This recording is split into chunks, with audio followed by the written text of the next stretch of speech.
오늘날 우리는 불안과 두려움으로 가득한 세상에 살고 있습니다. 직장인의 68%는 업무 스트레스로, 40대 주부의 53%는 가정 문제로, 청년의 45%는 미래에 대한 불확실성으로 고통받고 있습니다. 이 같은 두려움은 우리의 판단력을 마비시키고 삶의 질을 떨어뜨립니다. 하지만 성경은 이 문제에 대한 명쾌한 해답을 제시합니다. 로마의 감옥에서 사도 바울은 제자 디모데에게 중요한 편지를 씁니다. 당시 디모데는 교회의 박해와 자신의 젊은 나이 때문에 사역을 계속할 용기가 없었죠. 바울은 디모데후서 1장 7에서 하나님이 우리에게 주신 것은 두려운 마음이 아니요 능력과 사랑과 건전한 마음이라고 선포합니다. 이 말씀은 21세기의 우리에게도 동일하게 적용됩니다. 능력, 그리스어로 쥐나미스, 은 우리의 한계를 뛰어넘는 하나님의 초자연적 힘을 의미합니다. 고린도후서 12장 9에서 바울은 내 약한 데서 능력이 온전하여지니라고 고백합니다. 실제로 암 진단을 받은 김모 씨, 52세는 이 구절을 묵상하며 치료 과정에서 평안을 경험했고 현재는 병원에서 다른 환자들을 위로하고 있습니다. 이처럼 하나님의 능력은 우리의 연약함을 통해 가장 잘 드러납니다. 요한일서 4장 18은 완전한 사랑이 두려움을 내쫓는다고 말합니다. 여기에 사랑, 아가페,은 조건 없는 하나님의 사랑을 의미하죠. 가정폭력으로 상처받은 이모 씨, 34세는 상담을 통해 용서의 과정을 시작했고 지금은 가해자였던 아버지와 관계 회복을 이루었습니다. 사랑은 두려움의 반대편에 서서 우리로 하여금 상처 넘어 하나님의 선하심을 보게 합니다. 건전한 마음, 소프로니스모스는 분별력 있고 균형 잡힌 사고방식을 뜻합니다.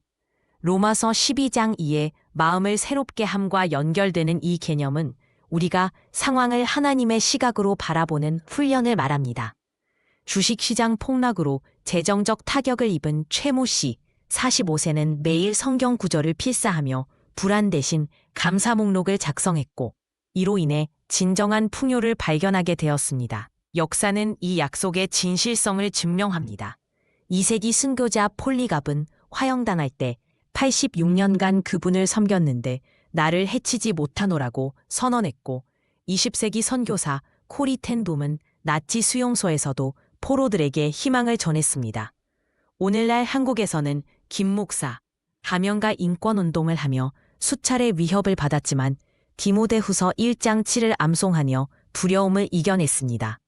디모데후서 1장 7은 이론이 아닌 전투 매뉴얼입니다.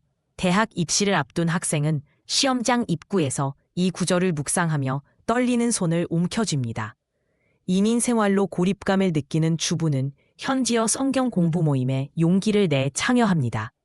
한 기업가는 불확실한 경제 상황 속에서도 윤리적 결정을 내립니다.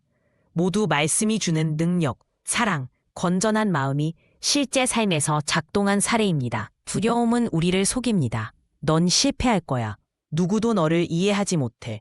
이 상황은 절대 나아지지 않을 거야 라고 속삭이죠. 하지만 디모데후서 1장 7은 하나님이 주신 영이 이런 거짓 주장을 무너뜨립니다. 영적 전쟁의 전문가인 폴림 가명은 첫째, 능력 적용, 약함을 인정하고 기도로 하나님께 의지합니다. 고후 12장 9.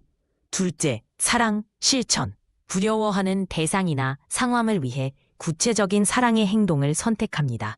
셋째, 건전한 마음 훈련, 부정적 생각이 떠오를 때마다 성경 약속으로 대체합니다. 예를 들어 내가 실패할 것 같다는 생각에 내 안에 계신 그리스도로 강해질 수 있다. 빌 4장 1을 응답하는 것입니다. 같은 폭풍이지만 우리의 반응은 달라집니다. 장면 1의 불안한 인물들이 이제는 디모데후서 1장 7을 붙잡고 있습니다. 직장인 김 씨는 경영진 앞에서 진실을 말하는 용기를 냈고 주부 이모 씨는 자녀와의 갈등을 사랑으로 풀었습니다. 여러분도 오늘부터 이 약속을 선포하세요. 두려움은 더 이상 여러분의 주인이 아닙니다. 하나님께서 주신 능력, 사랑, 건전한 마음이 여러분을 자유롭게 할 것입니다.